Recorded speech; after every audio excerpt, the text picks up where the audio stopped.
Hello students, welcome to LRNR ক্লাসেস। আমি অনিরুদ্ধ সাধুখা, তোমাদের ভৌতবিজ্ঞানের শিক্ষক। আজ আমরা ক্লাস 9-এর চ্যাপ্টার 4.3 অর্থাৎ দ্রবণ সম্পর্কে আলোচনা করব। দেখো, প্রথমেই দ্রবণ জিনিসটা কি সেটা আমাদের জানতে হবে। দেখো, দ্রবণ মানে কিছুই না, খুব সোজা একটা জিনিস। দ্রবণ কি? দ্রবণ হচ্ছে আমরা যে শরবত খাই সেটাকেই দ্রবণ বলা হয়। কি? আমরা যে শরবত খাই, অর্থাৎ এই মনে করো তোমাদের একটা গ্লাস, এই গ্লাসের মধ্যে শরবতে আমাদের কি থাকে? শরবতে আমাদের অনেক কিছু জিনিস থাকে। যেমন প্রথমে যে মেন উপাদান সেটা হচ্ছে আমাদের জল থাকে। কি থাকে? জল। কি থাকে? জল। এই জলের মধ্যে আর কি থাকে? জলের মধ্যে থাকে চিনি। কি থাকে? নুন। চিনি, নুন, আর যদি এটাকে আরেকটু ভালো করতে চাই কি করব আমরা? আমরা লেবু দেবো, পাতিলেবু। পাতিলেবু। এই সব কিছুকে এর মধ্যে ঢেলে কি করি আমরা? ভালো করে এটাকে মিশিয়ে নিই। মিশিয়ে নেওয়ার পর কি হয়? মনে করো তুমি প্রথমে জল দিলে, তারপর চিনি দিলে, চিনিটা নিচে পড়ে গেল, তারপর নুন দিলে, নুনটা নিচে পড়ে গেল, পাতিলেবুর রস দিলে, রসটা এরকম উপরে ভাসতে থাকলো।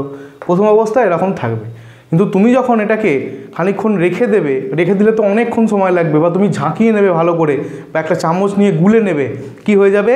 এগুলো কিন্তু এই নুন, চিনি এবং পাতিলেবু সব কিন্তু জলের সঙ্গে মিশে যাবে। দিয়ে এটা কিন্তু আর জল থাকবে না, কি থাকবে? এটা হয়ে যাবে আমাদের শরবত। এটা হয়ে যাবে আমাদের শরবত। এই জিনিস আমরা গরমকালে সবাই করে খাই, বা আমরা গ্লুকোজ আর জল একসাথে মিশিয়ে একটা শরবত করে কিন্তু গরমের দিনে আমাদের দুপুরবেলার দিকে 11:30, 12টা, 12:30টার দিকে এই শরবত না হলে কিন্তু আমাদের মনে হয় কোথাও যেন এনার্জি লস হয়ে যাচ্ছে। দেখো, বিজ্ঞানের ভাষায় এই শরবতটাকেই বলা হয় দ্রবণ। বিজ্ঞানের ভাষায় এই শরবতটাকেই বলা হয় দ্রবণ।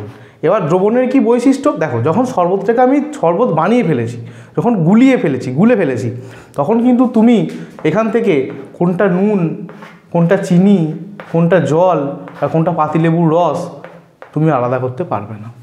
সব কি হবে? সব একসাথে একদম মিশে একাকার হয়ে যাবে। তুমি যখন ওপরটা খাবে, অর্থাৎ তুমি যখন এবার চুমুক দেবে, ওপরেও তোমার যে টেস্ট হবে, তুমি যখন শেষে মাঝখানের দিকে চলে যাবে তোমার শরবত, এই মাঝখানেও তুমি একই টেস্ট পাবে এবং নিচের দিকেও তুমি একই টেস্ট পাবে, যদি তোমার নুন, চিনি, লেবু সবটা ভালোভাবে গুলে যায়। এইটাকেই বলা হয় আমাদের কিন্তু দ্রবণ। তাহলে দ্রবণের যদি বিজ্ঞানের ভাষায় আমরা সংজ্ঞা দিতে চাই, তাহলে বলা হবে যে দুই বা তার বেশি, দেখো, দুটো এলিমেন্ট থাকতেই হবে কম করে। একটা এলিমেন্ট নিয়ে কিন্তু কখনো দ্রবণ হয় না। শুধু জলকে আমরা দ্রবণ বলতে পারি না। জলের সঙ্গে গ্লুকোজ থাকতে পারে, দেখো দুটো এলিমেন্ট হয়ে গেল, বা দুইয়ের বেশি হতে পারে। দুইয়ের বেশি এখানে আমি উদাহরণ দিয়ে দিলাম, জল, চিনি, নুন, পাতিলেবু, এত কিছু দিয়ে দুই বা তার বেশি সংখ্যক পদার্থ, সেটা আমরা এখন তরল দিয়ে বুঝলাম, সেটা কঠিনও হতে পারে, তরল হতে পারে, বা গ্যাসীয় হতে পারে, যা খুশি কিন্তু হতে পারে। সমসত্ব মিশ্রণটা কীরকম হতে হবে? অবশ্যই সমসত্ব মিশ্রণ হতে হবে। যে কোনো অংশের উপাদান, তুমি এখান থেকে একটা অংশ নিলে, সাপোজ ধরো তুমি এখান থেকে একটা অংশ নিলে, অর্থাৎ ওপর থেকে, গ্লাসের ওপর থেকে একটু অংশ নিলে, গ্লাসের নিচ থেকে একটু অংশ নিলে, গ্লাসের মাঝখান থেকে একটু অংশ নিলে, সব জায়গা কিন্তু কি হবে? সমস্ত অংশের উপাদান, গঠন এবং ধর্ম যদি একই হয়ে যায়, সব জায়গার যদি একই রকম আমরা টেস্ট পাই, একই রকম উপাদান থাকে, একই রকম ধর্ম প্রদর্শন করে, তাই এবং উপাদানগুলির আপেক্ষিক পরিমাণকে একটা সীমা পর্যন্ত পরিবর্তিত করা যায়। দেখো, তোমার ভালো লাগছে না, তুমি বলছো যে আমি আরেকটু মিষ্টি লাগবে, এতে তুমি আরও চিনি যোগ করো, এতে আরও চিনি যোগ করো, আবার গুলে দাও, সেটা গুলে যাবে। তুমি বললে খুব মিষ্টি মিষ্টি হয়ে গেছে, একটু নুন দেবো, আরেকটু নুন দাও তুমি, অসুবিধা নেই, আরেকটু পাতিলেবুর রস দাও, অসুবিধা নেই। কিন্তু একটা লিমিট পর্যন্তই তুমি দিতে পারবে। একটা লিমিটের পরে কিন্তু তুমি বাড়াতে গেলে সেই চিনিটা কিন্তু গুলবে না, সেই চিনিটা কিন্তু, সেই নুনটা কিন্তু গুলবে না। ফর্সে তুমি মনে করো একটা গ্লাসে একটা জল নিয়েছো, সেই জলটাতে তুমি 1 চামচ গ্লুকোজ দিয়েছো, 1 চামচে কি হবে? 2 চামচ দিয়েছো, 2 চামচও ঠিক হবে না। 3 চামচ দিয়েছো, 3 চামচ, দূর, যা ঘেমেছি ও সব বেরিয়ে গেছে। তুমি কি করেছো? 6 থেকে 7 চামচ গ্লুকোজ দিয়েছো তোমার একটা গ্লাসের জলেতে, তুমি গুলেছো, সেখান পর্যন্ত গুলে গেছে। তুমি তারপরেও তোমার মনে ভালো লাগেনি, তুমি 8 নম্বর চামচ দিয়েছো, 9 নম্বর চামচ, 10 নম্বর চামচ, 11, 12, 13, 14, এইভাবে তুমি 20 চামচ গ্লুকোজ দিয়ে দিয়েছো এক গ্লাস প্রমাণ সাইজের আমাদের যে গ্লাস, সেই জলের মধ্যে। কি হবে? 20 চামচ গ্লুকোজ কিন্তু জলের মধ্যে গুলবে না। তাই একটা লিমিট পর্যন্তই কিন্তু আমরা বাড়াতে পারবো, তারপরে কিন্তু সেইগুলো আর জলের মধ্যে বা দ্রবণের সঙ্গে গুলবে না, বা দ্রবণটা কোথাও গিয়ে সমসত্ব হবে না, অর্থাৎ নিচে বা উপরে কোথাও একটা স্থানে কিন্তু পড়ে থাকবে। তাই বলা হয়েছে যে একটা সীমা পর্যন্ত পরিবর্তিত করা যায়, তবে ওই মিশ্রণটাকে দ্রবণ বলা যাবে। আশা করি তোমরা দ্রবণ কী জিনিস বুঝতে পেরেছো। দেখো এইবার দ্রবণ কী দিয়ে তৈরি হয়। দেখো বেসিক দুখানা এলিমেন্ট আমরা ধরি দ্রবণের। মনে করো তুমি এই একটা জল, গ্লাসে তুমি জল নিয়েছো, এই জলের মধ্যে তুমি গ্লুকোজ দিয়েছো, জলের মধ্যে তুমি কি দিয়েছো, গ্লুকোজ দিয়েছো, জল আর এখানে আছে গ্লুকোজ, যে তুমি ভালো করে গুলিয়ে দিয়েছো। আমরা দুটো এলিমেন্ট নিয়েই বুঝবো, আমরা দুয়ের বেশিতে এখন যাব না। নুন, চিনি, হ্যাড্ডা ভ্যাড্ডা, জলজিরা ফলজিরা ওসবে আমি যাচ্ছি না, আমি শুধু দেখছি যে আমি শুধু গ্লুকোজ আর জল নিয়েছি। তাহলে এই জলটাকে ভালো ভাষায় বিজ্ঞানের ভাষায় কি বলা হবে, আর গ্লুকোজটাকে বিজ্ঞানের ভাষায় কি বলা হবে? যদি দ্রবণ তৈরি করে, জল আর গ্লুকোজ মিলে যদি দ্রবণ তৈরি করে, তাহলে বলতে পারি আমরা যে দ্রবণের দুটো অংশ কি কি গো? দ্রবণের দুটো অংশ হচ্ছে, একটা হচ্ছে দ্রাবক, একটা হচ্ছে দ্রাব্য। এই দ্রাবক এবং দ্রাব্য এই দুটো সম্পর্কে একটু ভালো করে আমরা বুঝবো। দেখো এই যে এক গ্লাস আমরা জল নিয়েছি, জলের মধ্যে কি করেছি, গ্লুকোজ গুলে দিয়েছি, অর্থাৎ যার মধ্যে কোনো একটা বস্তু গুলছে, গোলা হচ্ছে, অর্থাৎ যার পরিমাণটা বেশি, এটাও বলতে পারো, সেটাকে বলা হয় আমাদের দ্রাবক। সেটাকে কি বলা হয় আমাদের? দ্রাবক। অর্থাৎ জল এখানে দ্রাবক, জলটাই কিন্তু মেন, মানে এই দ্রবণের বেসকে, এই দ্রবণের বেস হচ্ছে জল। গ্লুকোজ তুমি জলের মতো গুললে দ্রবণটাকে কার মতো দেখতে হবে? জলের মতোই দেখতে হবে, তাই এটাকে বলা হবে বেস, এই জলটাকে বলা হবে দ্রাবক। আর কি, এই দ্রাবকের মধ্যে একটা অন্য পদার্থকে মেশানো হচ্ছে, মিশিয়ে তার মধ্যে কি করা হচ্ছে, গুলে দিয়ে চারি জায়গায় সমান অনুপাতে করা হচ্ছে, সেই বস্তুটাকে বলা হবে আমাদের দ্রাব। কি বলা হবে? দ্রাব। অর্থাৎ এখানে গ্লুকোজ হচ্ছে আমাদের দ্রাবক। আশা করি বুঝতে পারা গেছে যে গ্লুকোজ এবং জলের যদি আমরা একটা শরবত নিই বা দ্রবণ নিই, তাহলে কি করা হয়েছে, জলের মধ্যে গ্লুকোজকে গোলা হয়েছে, তাহলে গ্লুকোজ হবে আমাদের, জল হবে আমাদের দ্রাবক এবং গ্লুকোজ হবে আমাদের দ্রাবক। তাই আমরা বলতে পারি যে দ্রবণ সমান দ্রাবক প্লাস দ্রাবক। দেখো দ্রবণের মধ্যে কি আছে, দ্রাবক আছে, তার সঙ্গে কি আছে, দ্রাব আছে। এই দ্রাবক এবং দ্রাব এই দুটো একসঙ্গে মিশে কিন্তু তৈরি করে দ্রবণ। তাই এটা হচ্ছে আমাদের দ্রবণের ফান্ডামেন্টাল রুল, যে একটা দ্রবণ হতে গেলে দ্রবণের দুখানা বেসিক জিনিস হতে হবে, যেটা হচ্ছে আমাদের দ্রাবক এবং আরেকটা হচ্ছে দ্রাব। অর্থাৎ যদি আমাদের দ্রাবর সংজ্ঞা বলতে বলে, তাহলে আমরা এভাবে বলবো যে কোনো দ্রবণ তৈরি করার সময় যে মাধ্যমটিকে নেওয়া হয় আমাদের, দেখো এই মাধ্যমটি গ্লুকোজ এবং জলের দ্রবণের ক্ষেত্রে কে, জল, অর্থাৎ তরল পদার্থ। এটা কঠিন পদার্থও হতে পারে, গ্যাসীয় পদার্থও হতে পারে। সেই উদাহরণ আমরা পরবর্তী ক্ষেত্রে আসব। দেখো দ্রাবক কে কে হতে পারে, দ্রাবক কঠিনও হতে পারে, দ্রাবক তরলও হতে পারে, আবার গ্যাসীয়ও হতে পারে, যা খুশি হতে পারে। যে কোনো একটা পদার্থ যেটাকে আমরা মিডিয়াম হিসেবে নেব, অর্থাৎ যার মধ্যে অন্য কোনো একটা বস্তুকে, একটা বা দুটো বস্তুকে কি করা হবে, গোলা হবে, সেই মিডিয়ামটাকে, সেই মাধ্যমটাকে আমরা কি বলবো, দ্রাবক। আর দ্রাবক কাকে বলে, যে দ্রবণ তৈরি করার সময় দ্রাবকের মধ্যে যে জিনিসটাকে মেশানো হবে, অর্থাৎ মাধ্যমটার মধ্যে যে অন্য বস্তুটাকে মেশানো হবে, সেই বস্তুটাকে বলা হবে অবশ্যই কি, আমাদের দ্রাবক। এই দ্রাব আবার তিন রকম হতে পারে। দ্রাব হতে পারে কঠিন হতে পারে, দ্রাব তরল হতে পারে, দ্রাব গ্যাসীয় হতে পারে। দেখো প্রথমে দ্রাবটা ক্লিয়ার করি। দ্রাব তিনটে জিনিস কি করে হতে পারে। দেখো আমি যদি জলের সঙ্গে নুন মেশাই, জল কি, জলের মধ্যে মনে করো আমি নুন মেশাচ্ছি, মনে করো একটা গ্লাস নিয়েছি, আমি এই গ্লাসে 3টে গ্লাস নিয়েছি,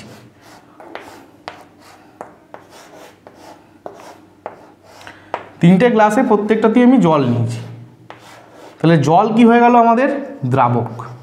এখানে দ্রাবককে, দ্রাবক হচ্ছে আমাদের জল, জলের মধ্যে অন্য জিনিসকে, জলটা হচ্ছে মিডিয়াম, জলের মধ্যে অন্য জিনিসকে গোলা হবে। প্রথমটায় আমি দিয়ে দিলাম নুন, কি দিলাম, নুন, জলের মধ্যে নুন।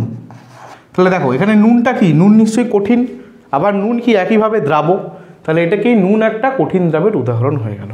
তরল দ্রাবক মনে করো আমি স্কোয়াশ ঢালছি বা কোনো ফ্রুট জুস বা ফ্লেভারিং কোনো এজেন্ট, যেমন অরেঞ্জ রাসনা আমরা খেয়েছি, রাসনার যে বা স্কোয়াশ যেগুলোকে বলা হয়, যেগুলো আমাদের কালারিং একটা ফ্লেভার অ্যাড করে এবং কালার অ্যাড করে, সেই রকম যদি আমরা কিছু অ্যাড করি এর মধ্যে, সেটাকে কি বলা হবে আমাদের, মনে করো স্কোয়াশ,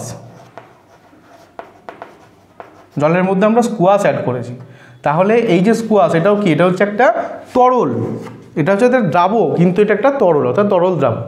বা আমরা আরও ভালো এক্সাম্পল দিতে পারি, যেটা তোমরা আরও ভালো করে বুঝতে পারবে, যে আমরা জলের মধ্যে অ্যালকোহলকে মিশিয়েছি, অ্যালকোহল অল্প পরিমাণ থাকে, জল বেশি পরিমাণ থাকে, তাহলে অ্যালকোহল হয়ে যাবে আমাদের তরল দ্রাবক। চলো এরপর চলে আসি আমরা গ্যাসীয় দ্রাবক। মনে করো এখানে জল আছে, এটাতেও দেখো এই জিনিসটা আমরা খেয়েছি, মনে করো কোনো একটা গ্যাসকে আমরা এর মধ্যে দ্রবীভূত করেছি, যেমন কার্বন ডাইঅক্সাইড গ্যাসকে আমরা জলে দ্রবীভূত করেছি। স্যার এটা আবার হয় নাকি, কার্বন ডাইঅক্সাইড গ্যাস আবার জলে দ্রবীভূত হয় নাকি? কোল্ড ড্রিঙ্কস খাও না, আমরা কি খাই, কোল্ড ড্রিঙ্কস খাই না? কোল্ড ড্রিঙ্কসে কোন গ্যাস থাকে, ওই যে বুজবুজ করে বুজকুড়ি কাটে, ওটা তো কার্বন ডাইঅক্সাইড মেশানো থাকে। তাহলে কি জলের মধ্যে কি থাকে, কোল্ড ড্রিঙ্কসের মধ্যে কার্বন ডাইঅক্সাইড মেশানো থাকে না, দ্রবীভূত করানো থাকে না। তাহলে এক্ষেত্রে কী হয়ে যাচ্ছে, কার্বন ডাইঅক্সাইড কী হচ্ছে আমাদের দ্রাবক, কিন্তু কী প্রকার দ্রাবক, গ্যাসীয় দ্রাবক হচ্ছে আমাদের কার্বন ডাই অক্সাইড। এই গেল আমাদের দ্রাবক, কঠিন, তরল এবং গ্যাসীয় 3 প্রকারই হতে পারে। তাহলে স্যার দ্রাবক কঠিন, তরল, গ্যাসীয় হতে পারে? হ্যাঁ অবশ্যই, সবসময় যে জল হবে এরকম কোনো মানে নেই। দেখো আমাদের এই যে বায়ু কি, বায়ু হচ্ছে গ্যাসীয় পদার্থ, বায়ুর মধ্যে জলীয় বাষ্প থাকে, তাহলে জলীয় বাষ্প কি, তরল, তাহলে বায়ুটা এখানে মিডিয়াম, বায়ু কি হয়ে যাবে, দ্রাবক হয়ে যাবে, জলীয় বাষ্প তখন কি হয়ে যাবে, দ্রাবক হয়ে যাবে। এটা হচ্ছে আমাদের তরল দ্রাবকের উদাহরণ। যদি কঠিন দ্রাবকের উদাহরণ আমরা দিই, তাহলে আমরা যে কেক খাই, কেকের মধ্যে কি থাকে, ভাঁপ থাকে না ভেতরে, তাহলে কেক মিডিয়ামটা কি, কেক অ্যাকচুয়ালি কি, কঠিনের মধ্যে কি থাকে, এয়ার ঢোকানো থাকে না, ভাঁপ থাকে। বা মনে করো আমরা যে কোনো ধরনের পাউরুটি খাই, এগুলো হচ্ছে আমাদের, এগুলোও কিন্তু তোমাদের শুনে কিন্তু খুব আশ্চর্য লাগবে যে এগুলোও কি দ্রবণ হতে পারে নাকি। আবার আমি বলি এগুলোও কিন্তু দ্রবণ। আমরা যখন দ্রবণের প্রকারভেদ পড়ব তখন কিন্তু এগুলোকে আরও ভালোভাবে বুঝতে পারবো। কেক কিন্তু এক প্রকারের দ্রবণ, এটা মাথায় রাখো। কেক কি হয়, কেকের মনে করো একটা কেকের পিস, তুমি যদি কেকের পিসের স্ট্রাকচার দেখো, দেখবে অজস্র এরকম ফাঁপ থাকে, ফুটো ফুটো জিনিস থাকে, এগুলো ফাঁপ থাকে। কিন্তু কেক অ্যাকচুয়ালি কি, কেক অ্যাকচুয়ালি কঠিন। ওই ফাঁকা জায়গাগুলোয় কি থাকে, ওই ফাঁকা জায়গাগুলো, ফুটো জায়গাগুলো থেকে বায়ু থাকে, কি থাকে, বায়ু থাকে। তাহলে মিডিয়ামটা কে হয়ে গেল এখানে, কঠিন। তাহলে অর্থাৎ দ্রাবককে কঠিনের মধ্যে কি থাকছে, দ্রাবক, গ্যাসীয়, তাই না? এই গেল আমাদের দ্রবণের কনসেপ্ট, অর্থাৎ দ্রবণ ইজিক্যাল টু দ্রাবক প্লাস দ্রাবক। দ্রবণ তৈরি হতে গেলে মিনিমাম দুটো এলিমেন্টের প্রয়োজন অবশ্যই হয়। একটা এলিমেন্ট যেটা সব থেকে বেশি পরিমাণে থাকে, যেটা মিডিয়াম হিসেবে ধরা হয়, সেটাকে বলা হয় আমাদের দ্রাবক। অর্থাৎ দ্রবণটা যে বস্তুটার মতো দেখতে হয়ে যায়। একটা তরল আর একটা কঠিনের মিশ্রণ করে দ্রবণ তৈরি করা হলো, দিয়ে দ্রবণটা কার মতো তৈরি হয়ে গেল, তরলের মতো তৈরি হয়ে গেল। তাহলে যার পরিমাণটা বেশি বা যার মতো বাইরে থেকে দেখে মনে হবে, সেটাকে কি বলা হবে, আমাদের দ্রাবক বলা হবে। আর দ্রাবকের মধ্যে যে জিনিসটা মেশানো হচ্ছে সেটাকে আমাদের কি বলা হবে, দ্রাবক। তাহলে তুমি এইভাবে বলতে পারো যে একটা দ্রবণ তৈরি করতে গেলে প্রথমে আমাদের একটা কি নিতে হবে, দ্রাবক নিতে হবে, একটা দ্রাবক নিতে হবে। এই দ্রাবকের মধ্যে কি অ্যাড করতে হবে, আমাদের দ্রাবক অ্যাড করতে হবে। অর্থাৎ এই দ্রাবক প্লাস দ্রাবক এই দিয়ে তৈরি হয়ে যায় আমাদের দ্রবণ। তাহলে এই গেল আমাদের দ্রবণের ডেফিনিশন, এবং দ্রবণ সমান দ্রাবক এবং দ্রাবক, এটা বোঝা গেল। এবং দ্রাবক কী এবং দ্রাবক কী এটাও আমরা বুঝলাম। এবার আমরা চলে আসব, দেখো দ্রবণ কয় প্রকার এবং কি কি। দেখো দ্রবণ 3 প্রকার মোটামুটি। কি কি? একটা হচ্ছে প্রকৃত দ্রবণ, একটা হচ্ছে কলয়েডীয় দ্রবণ, এবং আরেকটা হচ্ছে প্রলম্বন। দেখো এবার এইদের সম্পর্কে আমরা বিস্তারিত আলোচনা করব, তার জন্য এখানটা আমাকে ক্লিন করতে হবে।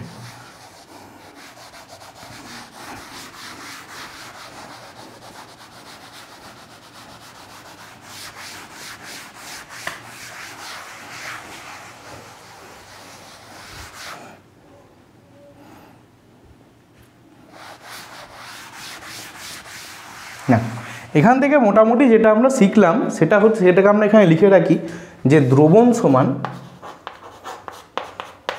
দ্রাবক প্লাস দ্রাবক। দ্রাবক এবং দ্রাবক যে কোনো পদার্থ হতে পারে, কঠিন তরল গ্যাসীয় যে কোনো পদার্থ হতে পারে। এখান থেকে এটা আমরা শিখলাম। এবার আমরা প্রকারভেদে চলে যাব। দেখো দ্রবণ 3 প্রকার, কি কি? প্রকৃত দ্রবণ, কলয়েডীয় দ্রবণ এবং প্রলম্বন। এই প্রকৃত দ্রবণ কী জিনিস, কলয়েডীয় দ্রবণ কী জিনিস এবং প্রলম্বন কী জিনিস, এবার আমরা এই তিনটেকে দেখি। দেখো কি বলা হচ্ছে যে যখন একটা দ্রবণ, মনে করো একটা দ্রবণ, এর মধ্যে কি আছে, যদি দ্রবণ হয় তাহলে দ্রাবক আছে এবং দ্রাব আছে। এই বলা হচ্ছে যে যখন দ্রাবগুলো নিশ্চয়ই এরকম ছোটো ছোটো ছোটো ছোটো কণা হবে। এই যে কণাগুলো আমাদের দ্রাবকের মধ্যে মিশে আছে, এই দ্রাবের কণাগুলোর ব্যাস যদি 10⁻⁸ সেন্টিমিটারের সমান বা এর থেকে কম হয়ে যায়, তাহলে সেই প্রকার দ্রবণকে কি বলা হবে? আমাদের প্রকৃত দ্রবণ।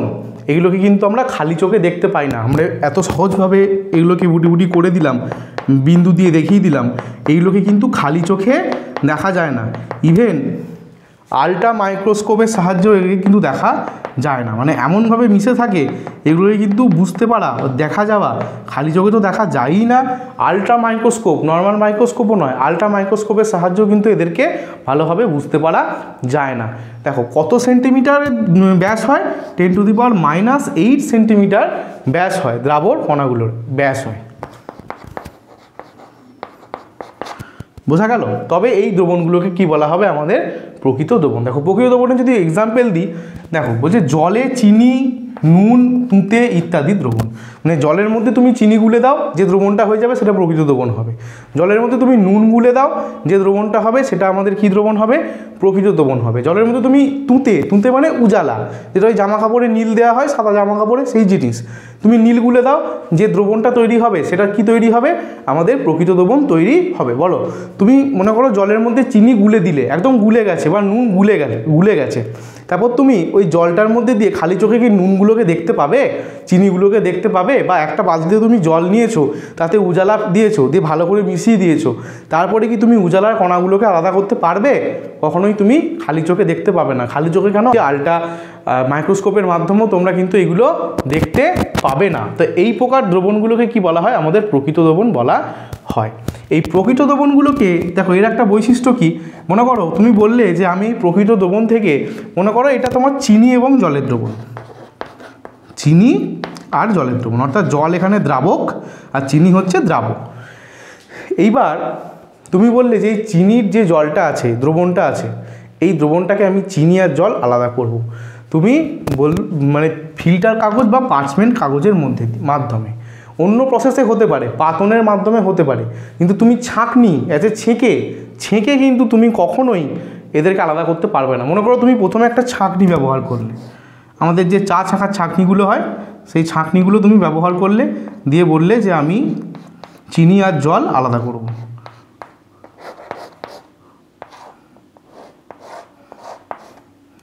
বলো তো, এই ছাঁকনির ক্ষমতা আছে জল থেকে চিনিকে আলাদা করার? কখনোই পারবে না। তুমি ছাঁকনি হাঁটিয়ে দিলে, বললে ছাঁকনি অনেক মোটা মোটা, ফাঁকগুলো অনেক বড় বড়, এতে হবে না। তুমি ফিল্টার কাগজ নিয়ে এলে, ফিল্টার কাগজকে এরকম গোল করে এর মধ্যে তুমি ঢাললে, তাতেও দেখলে চিনির জল এর মধ্যে প্রবেশ করে গেল ফিল্টার কাগজের মাধ্যমে। ফিল্টার কাগজেও কিন্তু আলাদা হবে না। তুমি পার্চমেন্ট কাগজ নিয়ে এলে, পার্চমেন্ট কাগজ ফিল্টার কাগজের থেকেও একটু সূক্ষ্ম, পার্চমেন্ট কাগজ নিয়ে এলে, তাতেও কিন্তু তুমি চিনি আর জল আলাদা করতে পারলে না। অর্থাৎ এই মিশ্রণ যদি একবার মিশে যায়, তাহলে আমরা নর্মাল ছাঁকনি প্রসেসের মাধ্যমে, ছাঁকার মাধ্যমে কিন্তু এই দ্রবণ থেকে দ্রাবক এবং দ্রাব আলাদা করতে পারি না। এদের আলাদা করার একটা মাত্র উপায় আছে, পাতন, আংশিক পাতন, এই সব করে কিন্তু আমাদের এদের থেকে আলাদা করা হয়। এই পাতন এবং আংশিক পাতনকে এগুলো আমরা পরে পড়ব, অবশ্যই আমাদের সিলেবাসে আছে। কিন্তু আপাতত তুমি জেনে রাখো যে ছাঁকনি প্রসেসের মাধ্যমে, কোনো কিছুর মাধ্যমে ছেঁকে প্রকৃত দ্রবণের কিন্তু দ্রাবক আর দ্রাব এদেরকে ডিফারেন্সিয়েট অর্থাৎ আলাদা করা যায় না, তাই এদেরকে কি বলা হয়? এদেরকে বলা হয় প্রকৃতপক্ষে দ্রবণ। প্রকৃত দ্রবণ কি বৈশিষ্ট্য? না আমাদের দ্রাব্য তাদের ব্যাস 10⁻⁻8 সেন্টিমিটারের বেশি সমান বা তার থেকে কম হবে। ঠিক, উদাহরণটা কিন্তু ইম্পর্টেন্ট করে রাখবে। চলো এরপরে আমরা কলয়েডীয় দ্রবণ সম্পর্কে আলোচনা করব। দেখো কলয়েডীয় দ্রবণ কী জিনিস, আগে এক্সাম্পলগুলো দেখো। দুধ, চা, কফি, ভাতের ফ্যান ইত্যাদি। এগুলোকে কি করা হয়? মনে করো তুমি দুধের মধ্যে কি থাকে?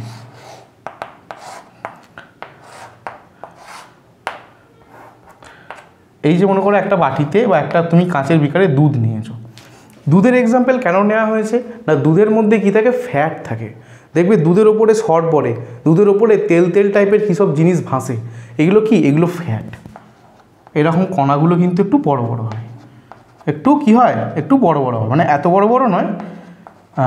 এদেরকে কি হয়? এই কণাগুলোকে আমরা খালি চোখে কিন্তু অতটা ভালো বুঝতে না পারলেও এগুলোকে কিন্তু আমরা মাইক্রোস্কোপের মাধ্যমে, আলট্রা মাইক্রোস্কোপের মাধ্যমে এই কণাগুলোকে দেখতে পাই। এই কলয়েডীয় দ্রবণ কাকে বলা হবে? না যে দ্রবণের দ্রাবের ব্যাস কত? 10⁻⁻7 সেন্টিমিটার থেকে 10⁻⁻5 সেন্টিমিটারের মধ্যে বিলং করে। অর্থাৎ এদের থেকে ব্যাস কণাগুলো একটু বড় হবে। প্রকৃত দ্রবণে দ্রাবের যে কণার আকার ছিল, অর্থাৎ এদের যে ব্যাস ছিল, এর থেকে কি হবে? দ্রাবের ব্যাস একটু বড় হবে, বিশাল বড় কিন্তু নয়, একটু বড়। খালি চোখে তুমি বুঝতে পারবে না। হ্যাঁ, ওপর থেকে হয়তো একটা বুঝতে পারা যাবে যে ফ্যাটের স্বর, কিন্তু ওদের যে কণাগুলো, সেই কণাগুলোকে তুমি কিন্তু এটা একটা কণা, এটা একটা কণা, এভাবে কিন্তু খালি চোখে তুমি ডিফারেন্সিয়েট করতে পারবে না। তার জন্যে কিন্তু আমাদের মাইক্রোস্কোপ লাগবে। এই প্রকার দ্রবণকে আমাদের কি বলা হয়? এই প্রকার দ্রবণকে আমাদের বলা হয় কলয়েডীয় দ্রবণ। দেখো এদের এক্সাম্পল হচ্ছে দুধ, চা, কফি, ভাতের ফ্যান ইত্যাদি। দেখো এই প্রকার দ্রবণকে কেন প্রকৃত দ্রবণ বলা হয় না? কারণ তুমি যদি ছাঁকতে যাও, তাহলে পার্চমেন্ট কাগজ দিয়ে এদের ফ্যাট এবং দুধের এক্সাম্পল নিই, ফ্যাট এবং দুধকে কিন্তু আলাদা করা যায়। অর্থাৎ দ্রাবক, তুমি মনে করো একটা পার্চমেন্ট কাগজ নিয়েছো, এইভাবে ছাঁকছো, তুমি এখান থেকে একটা কলয়েড নিয়েছো, কলয়েড ঢালছো, কি হবে এখানে? না দ্রাবগুলো, যারা দ্রাব আছে তারা এই পার্চমেন্ট কাগজে কিন্তু আটকে যাবে, শুধুমাত্র দ্রাবকটা ছেঁকে কিন্তু পড়ে যাবে নিচে। সেই কারণে দেখো ছাঁকা যাচ্ছে, অর্থাৎ দ্রাবক এবং দ্রাব অনেকাংশে পুরোপুরি কিন্তু ক্লিয়ার হয় না, অনেকাংশে কিন্তু আলাদা করা যাচ্ছে। তাই এই প্রকার দ্রবণকে কি বলা হয়? এই প্রকার দ্রবণকে আমাদের বলা হয় কলয়েডীয় দ্রবণ। দেখো এবার এইখানে তোমাদেরকে একটা কথা বলি, যেহেতু এরা প্রকৃত দ্রবণের মতো আচরণ করছে না, তাই এদের এই দ্রবণের দ্রাবক এবং দ্রাব এই শব্দ দুটো কিন্তু খুব একটা যথাযথ নয়। কি বলা হয়? এই শব্দগুলো কিন্তু খুব একটা যথাযথ নয়। এদের দ্রাবক এবং দ্রাব না বলে এদেরকে যেটা দ্রাবক তার জায়গায় বলা হয় বিস্তার মাধ্যম। দ্রাবককে এখানে বলা হয় বিস্তার মাধ্যম এবং দ্রাবকে বলা হয় বিস্তৃত দশা। বিস্তৃত দশা। দেখো এক্সাম্পল তুমি কম্পেয়ার করো, একটা চিনি আর জলের শরবত আর দুধ। চিনি আর জলের শরবতের মধ্যে জলকে কি বলা হয়েছিল? দ্রাবক বলা হয়েছিল। তেমনি তুমি মনে করো দুধ, ফ্যাট বাদে যে দুধটা আছে সেটাকে দ্রাবক না বলে, যেহেতু এটা প্রকৃত দ্রবণ নয় তাই দ্রাবক না বলে কি বলা হবে? দ্রাবকের জায়গায় বিস্তার মাধ্যম বলা হবে। আর জল চিনির দ্রবণে চিনিকে কি বলা হয়েছিল? দ্রাব বলা হয়েছিল। আর এইখানে ফ্যাটের যে কণাগুলো আছে সেই কণাগুলিকে দ্রাব ঠিক না বলে বলা হবে বিস্তৃত দশা। কি বলা হবে? বিস্তৃত দশা। তাহলে বিস্তৃত দশা এবং বিস্তার মাধ্যম কি বলা যায়?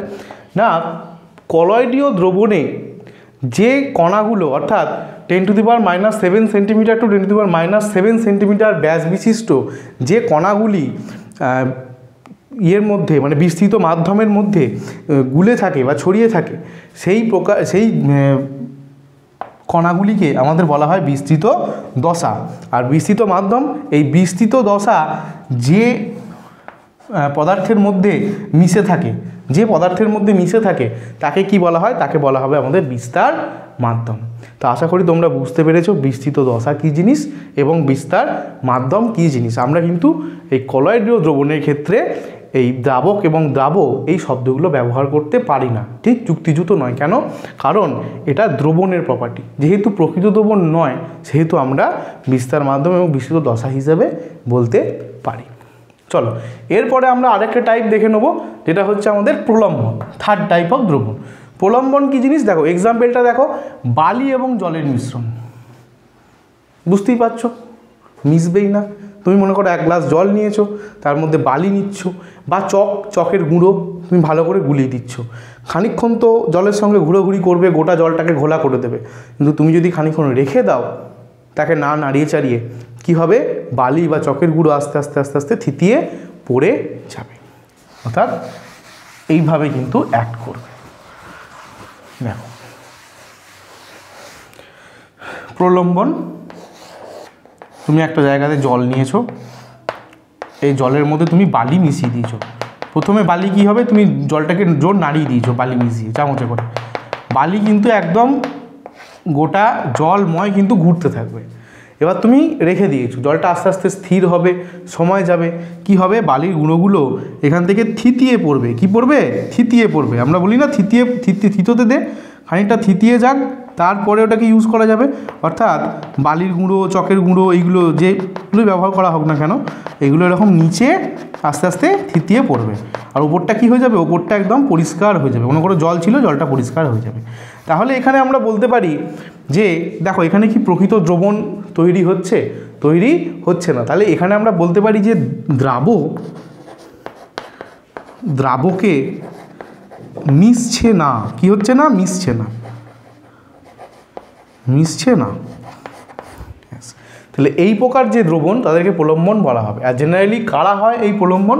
যখন দ্রাবের কণাগুলো, অর্থাৎ এদের যে দ্রাবগুলো, মনে করো বালি বা চকের গুঁড়ো, এদের কি হবে? ব্যাস, এদের কণাগুলোর ব্যাস 10⁻⁻⁴ সেন্টিমিটারের সমান বা তার থেকে বেশি হয়ে যাবে। তখন কিন্তু এই প্রকার আচরণ করবে, অর্থাৎ তারা তো গুলবে না, নাড়ালে হাঁটালে গোটা জলময় মিশে যাবে এবং খানিকক্ষণ রেখে দিলে কি হবে? আস্তে আস্তে আস্তে আস্তে আস্তে থিতিয়ে পড়ে যাবে। তাহলে বলো দেখি, এই প্রকার যদি আমরা প্রলম্বন, এই প্রকার দ্রবণ বা প্রলম্বনকে আমরা ছাঁকনির মাধ্যমে কি আলাদা করতে পারবো? অবশ্যই পারবো। হ্যাঁ, এক্স্যাক্টলি ছাঁকনি দিয়ে পারবো না হয়তো, কারণ বালির কণাগুলো ছাঁকনির ফাঁকর থেকেও কি ছোট ছোট, তাই গলে যাবে। কিন্তু আমরা ফিল্টার কাগজ, মানে পার্চমেন্ট কাগজও লাগবে না, পার্চমেন্ট কাগজ কি আরও সূক্ষ্ম, মানে পার্চমেন্ট কাগজের যদি ফাঁকগুলো এরকম হয়, ফিল্টার কাগজের ফাঁকটা আরেকটু বড়, যদি আণুবীক্ষণিক লেভেলে দেখি আর কি। তাহলে কি পার্চমেন্ট কাগজ তো লাগবেই না, আমাদের এই ফিল্টার কাগজের মধ্যে দিয়েই কিন্তু কি হবে? যদি মনে করো আমরা একটা জায়গাতে এরকম একটা ফিল্টার কাগজকে নিয়েছি এবং এর মধ্যে আমরা কোনো প্রলম্বনকে ঢেলেছি, তাহলে ওপরে কি হবে? মনে করো বালির জল ছিল, বালিগুলো এখানে আটকে যাবে, আর কি হবে? নিচে পরিষ্কার জলটা জমা হতে শুরু করবে। অর্থাৎ আমরা ছাঁকনির মাধ্যমে কিন্তু প্রলম্বনকেও আলাদা করতে পারি। তাহলে এই গেল আমাদের 3টে টাইপের দ্রবণ। তাহলে আমরা কি কি শিখলাম? যে প্রকৃত দ্রবণ, যাদেরকে কিন্তু কিছু করেই আর আলাদা করা যাবে না একবার মিশে যাওয়ার পর। আর তারপরে হচ্ছে কলয়েডীয় দ্রবণ, যাদের কণার ব্যাস 10⁻⁻⁻ সেন্টিমিটার থেকে 10⁻⁵ সেন্টিমিটার পর্যন্ত থাকে। আর প্রলম্বন, যাদের দ্রাবের ব্যাস 10⁻⁴ সেন্টিমিটারের সমান বা তার থেকে বেশি হয়। এদের কি ফিল্টার কাগজের মাধ্যমে বা ফিল্টার পেপারের মাধ্যমে খুব ইজিভাবে কি করা যায়? আমাদের আলাদা করা যায়। এদেরকে বলা হয় প্রলম্বন। আর কলয়েডীয় দ্রবণদের কি পার্চমেন্ট কাগজের মাধ্যমে আলাদা করা যায়। আর দ্রবণকে কিন্তু কিছুর মাধ্যমেই আলাদা করা যায় না। তো এই গেল আমাদের 3 প্রকার দ্রবণ। এবার এই 3 প্রকার দ্রবণের মধ্যে আর একটা বৈশিষ্ট্য আমরা দেখব, আর দুটো বৈশিষ্ট্য দেখব। একটা হচ্ছে আমাদের ব্রাউনীয় গতি কী জিনিস, আর একটা আমরা দেখব এরপরে আমাদের টিন্ডাল প্রভাব, এইটা কী জিনিস। দেখো ব্রাউনীয় গতি,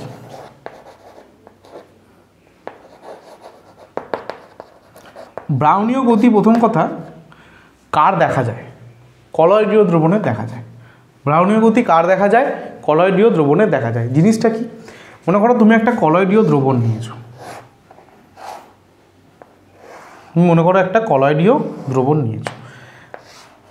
এর মধ্যে কণাগুলো আছে,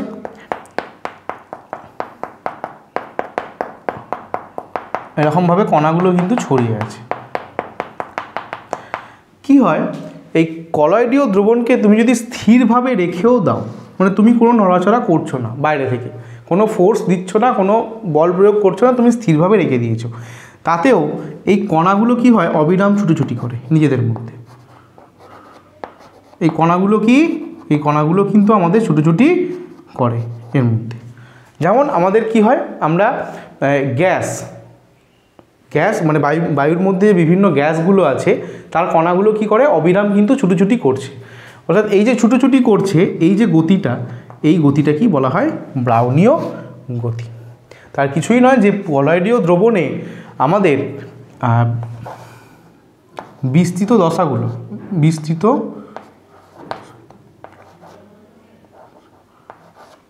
দশা অর্থাৎ যে কণাগুলো আছে, এই আমাদের কলয়েডীয় দ্রবণকে যদি আমরা না নাড়িয়ে স্থিরভাবে রেখেও দিই, তাহলে কি হবে, বিস্তৃত দশাগুলো নিজেদের মধ্যেই কী করবে, অবিরাম ছুটোছুটি করবে, এরা কিন্তু কখনো স্থিরভাবে থাকবে না। এই যে গতি, এই গতিটাকেই আমাদের বলা হয় ব্রাউনীয় গতি। ব্যাস, তাহলে আশা করি ব্রাউনীয় গতি তোমাদের কি বুঝতে পারা গেছে। এবার দেখো টিন্ডাল প্রভাব। টিন্ডাল প্রভাব কী জিনিস?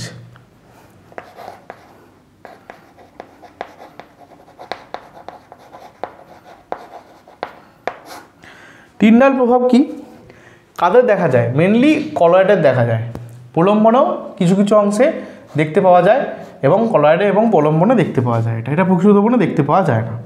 তুমি একটা কলয়েড বা একটা প্রলম্বন তুমি নিয়েছো, তুমি তিনটেই নিয়েছো মনে করো, এটা হচ্ছে প্রকৃত দ্রবণ, এটা একটা আমাদের কলয়েডীয় দ্রবণ, আর একটা আমাদের আছে প্রলম্বন। ঠিক এই তিনটেতেই তুমি কি করেছো, একদিক থেকে টর্চ জ্বেলেছো বা একটা লেজার লাইট তুমি নিয়েছো, কি হবে, প্রকৃত দ্রবণের মধ্যেও কণা আছে,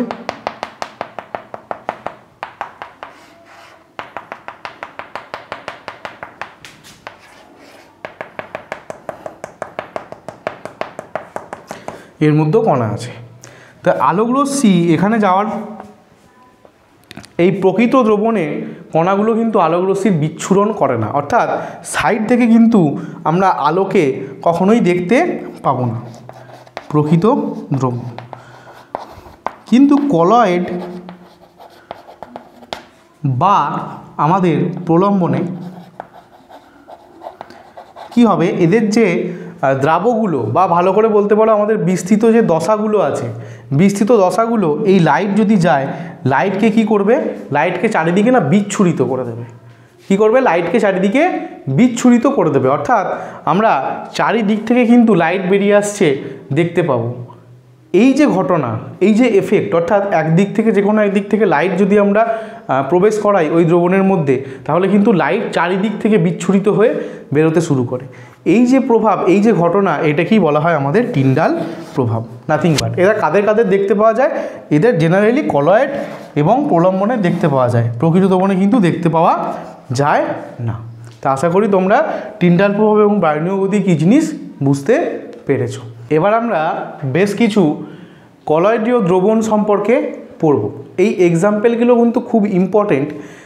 দেখো কীরকমভাবে, যেমন বিস্তৃত দশা বিস্তার মাধ্যম, অর্থাৎ তরল যদি বিস্তার মাধ্যম হয়, তরলের মধ্যে যদি কঠিনের কণা মিশে থাকে, অর্থাৎ বিস্তৃত দশা কি, কঠিন, একটা তরলের মধ্যে কঠিনের কণা মিশে আছে, দিয়ে যে আমাদের কলয়েডীয় দ্রবণ তৈরি করেছে। প্রকৃত দ্রবণ কিন্তু নয়, এগুলো কি কলয়েডীয় দ্রবণ, অর্থাৎ এদের আমাদের বিস্তৃত যে দশাটা আছে, এদের কণার ব্যাসগুলো কত হবে, 10⁻⁻7 থেকে 10⁻5 সেন্টিমিটারের মধ্যে।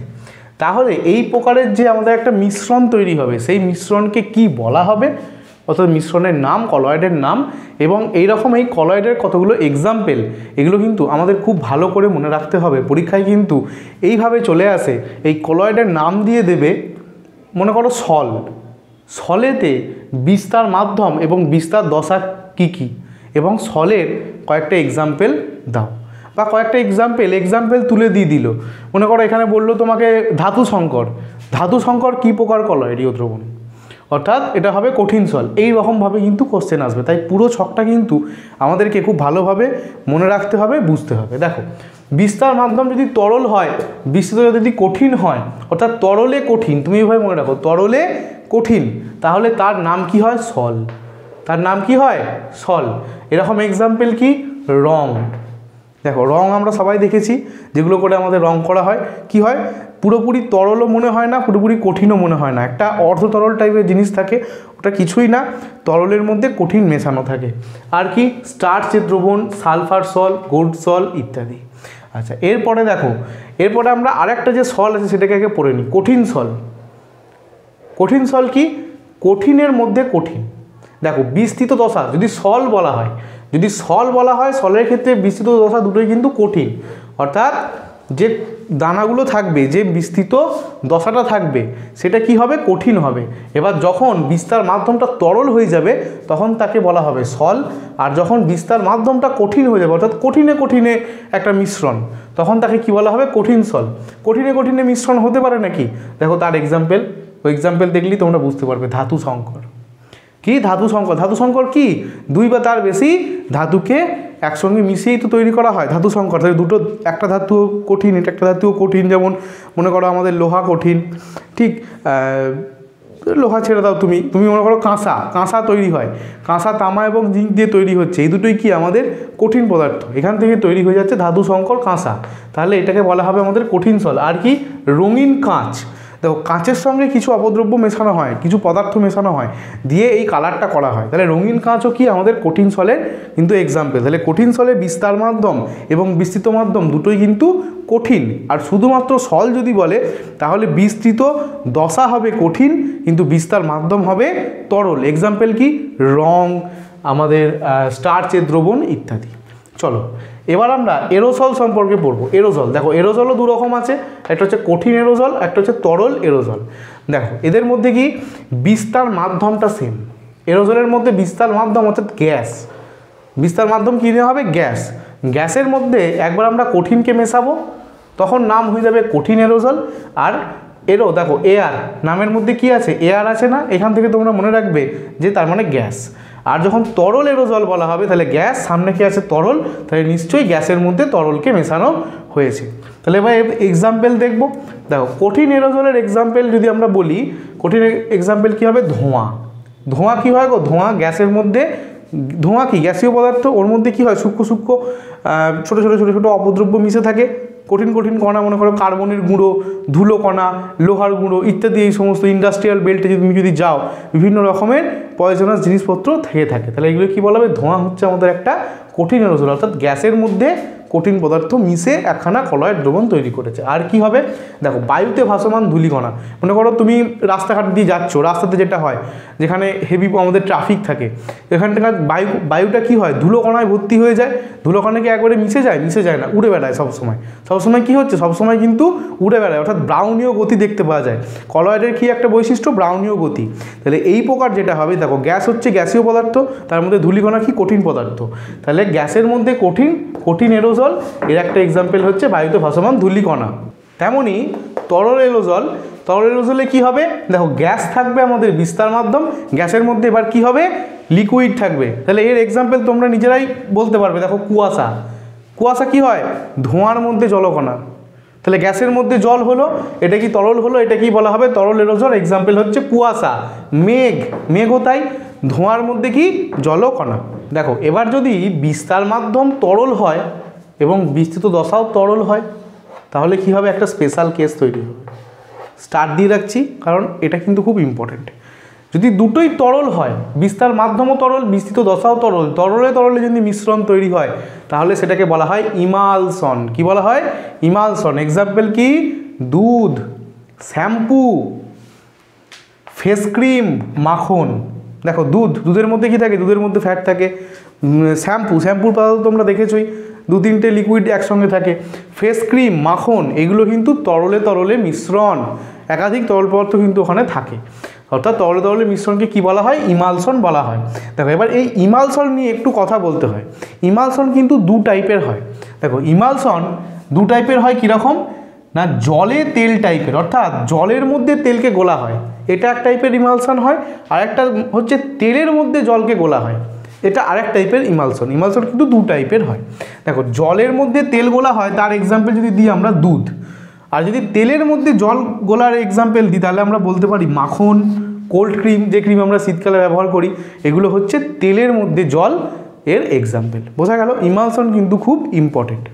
চলো এবার ইমালশন থেকে বেরিয়ে আমরা আসি, যদি বিস্তার মাধ্যম কঠিন হয় এবং বিস্তৃত দশা তরল হয়, অর্থাৎ কঠিনের মধ্যে যদি তরল ভরে থাকে তাকে কি বলা হবে? জেল।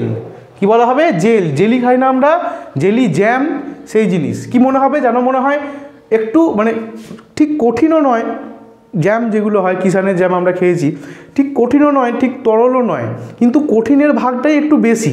তাহলে কি হবে? ওটা হচ্ছে কঠিনের মধ্যে তরল পদার্থের মিশ্রণ। দেখো এটা কি বলা হবে? জেল। এর উদাহরণ কি? জেলি, দই, এগুলো হচ্ছে আমাদের জেলের এক্সাম্পল। আচ্ছা, এবার যদি কঠিনের মধ্যে আমাদের গ্যাস থাকে তাহলে আমরা কি বলবো? দেখো এর এক্সাম্পলটা আমরা আগেই দিয়ে দিয়েছি। কঠিনের মধ্যে, অর্থাৎ কঠিন তার মধ্যে গ্যাসকে মেশানো হয়েছে, তাহলে কি তৈরি হবে? কঠিন ফোম তৈরি হবে। এটাকে বলা হয় ফোম। এটাকে বলা হয় ফোম। অর্থাৎ যদি বিস্তৃত দশা গ্যাস হয়, যদি বিস্তৃত দশা আমাদের গ্যাস হয়ে যায় তাহলে সে কিন্তু ফোম তৈরি করে। যখন কঠিন হয় বিস্তার মাধ্যম তখন কঠিন ফোম তৈরি করে, আর যখন তরল হয় বিস্তৃত দশা তখন কিন্তু শুধু ফোম তৈরি করে। দেখো কঠিন ফোমের এক্সাম্পল তোমাকে দিই, ঝামা পাথর। ঝামা পাথর তোমরা নিশ্চয়ই দেখেছো, দেখবে কালো রঙের খুব শক্ত শক্ত পাথর হয় এবং বিদ বিদ বিদ বিদ ফুটো ফুটো ফুটো ফুটো থাকে। ওই ফুটোগুলো কিসের? ওই ফুটোগুলো অ্যাকচুয়ালি ওর মধ্যে বায়ু ছিল একটা সময়।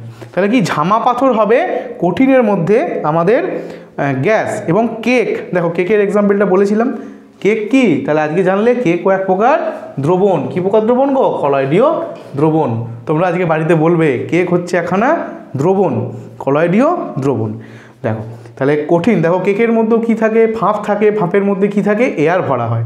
ঠিক তোমরা দেখবে যদি তোমরা বাড়িতে কেউ কেক বানিয়ে থেকে থাকো তাহলে যখন কেক বানানো হয় তখন খুব ভালো করে কেকটাকে ঘোরানো হয়। কি করানো হয়? কেন করানো হয়? কারণ ওই যে কঠিন পদার্থ, ময়দা, ডিম, দুধ যা তুমি দিয়েছো ওটা একটা কঠিনের মতো বিহেভ করছে, ওর মধ্যে কি হয়? ওর মধ্যে ওইভাবে ঘোরানো হচ্ছে, মানে ওর মধ্যে এয়ারকে ঢোকানো হচ্ছে। যত ভালো পরিমাণে তুমি এয়ারকে ঢোকাতে পারবে ওর মধ্যে, অর্থাৎ যত ভালো, মানে কী বলা হয় সিস্টেমটাকে, প্রসেসটাকে আমি ঠিক মনে পড়ছে না এই মুহূর্তে, তত ভালো কিন্তু তোমার কেক হবে। অর্থাৎ যত তুমি বেশি পরিমাণে ওর মধ্যে এয়ারকে ঢোকাতে পারবে তত ভালো পরিমাণ কি ভালো কিন্তু কেক হবে। এই কেককে কি বলা হবে? কঠিন ফোম। আর তরলের মধ্যে যদি কোনো গ্যাস থাকে, তরলের মধ্যে গ্যাসকে তুমি যদি নিয়ে ঝাঁকিয়ে কোনো ব্যবস্থাপনা তৈরি করতে পারো তাকে বলা হবে আমাদের ফোম। দেখো ফোম, সাবানের ফেনা, আমরা বার্থডে পার্টিতে সেই ফোম ইউজ করি না, এরকম করে ছড়িয়ে দিই, ওটাও। সেভিং ক্রিম, সাবানের ফেনা, সেভিং ক্রিমের পরে যে ফেনাটা তৈরি হয় এটা কি হয়? লিকুইডের মধ্যে এয়ার। কি হয়? সাবানের ফেনাটাকে নিয়ে জল, ব্রাশটাকে নিয়ে এইভাবে আমরা ঘষি, জল দিয়ে কিন্তু আমরা ওইটাকে ঘষছি, ফলে কি হচ্ছে? লিকুইড এবং এয়ার এই দুটো সংমিশ্রণে কিন্তু ফেনাটা তৈরি হচ্ছে। সাবানেরও কিন্তু একই কেস। দেখো লিকুইড, সাবানকে তুমি যখন, সাবানটা কিন্তু কঠিন, সাবানটা না, সাবানটাকে তুমি মনে করো সাবানটাকে জল নিয়ে হাতে ঘষে নিয়েছো, তোমার হাতে সাবান বা হ্যান্ড ওয়াশ তুমি মনে করো, এবার তুমি একটু মিশিয়ে নিলে, এটা কি হয়ে গেল? এটা তরল পদার্থের মতো অ্যাক্ট করছে জলের সঙ্গে। এবার তুমি এটাকে আরও ভালো করে ঘষতে থাকো, ঘষতে থাকো, কী হবে? এর মধ্যে এয়ার ঢুকছে, এয়ার ঢুকছে, তার ফলে ফেনা তৈরি হচ্ছে। ফেনা কি? ফেনা হচ্ছে আমাদের তরল এবং গ্যাসের একটা মিশ্রণ, এটাকে বলা হবে আমাদের ফোম। এক্সাম্পল সাবানের ফেনা। সোডা ওয়াটার, সোডা ওয়াটার আমরা ইউজ করেছি অনেক সময়, তাই সোডা ওয়াটার এবং সাবানের ফেনা এগুলো কিন্তু ফোমের এক্সাম্পল। তাহলে এই গেল আমাদের কয়েকটা কলয়েডীয় দ্রবণের এক্সাম্পল। ওকে স্টুডেন্টস, আজকের ক্লাস এই পর্যন্তই। এর পরবর্তী অংশ নিয়ে দেখা হবে আবার পরবর্তী ভিডিওতে। এই ক্লাস তোমাদের কেমন লাগলো কমেন্টে অবশ্যই এর মতামত তোমরা দেবে। আর যদি ভালো লেগে থাকে অবশ্যই লাইক করো, শেয়ার করো এবং অবশ্যই কমেন্ট করো। আর এই ক্লাস সংক্রান্ত যদি তোমাদের কোনো ডাউটস থেকে থাকে তাহলে তো অবশ্যই কমেন্ট করে নিচে জানাও, আমি চেষ্টা করব তোমাদেরকে সেই অ্যান্সারগুলো দিয়ে দেওয়ার। এই ক্লাস সংক্রান্ত যদি তোমরা কোনো নোটস, পিডিএফ বা এমসিকিউ সিরিজ তোমরা পেতে চাও তাহলে প্লে স্টোরে গিয়ে আমাদের অ্যাপ এলআরএনআর ডাউনলোড করো, সেখান থেকে তোমরা এগুলো ইজিলি পেয়ে যাবে। চলো টাটা, আবার দেখা হবে পরবর্তী ভিডিওতে।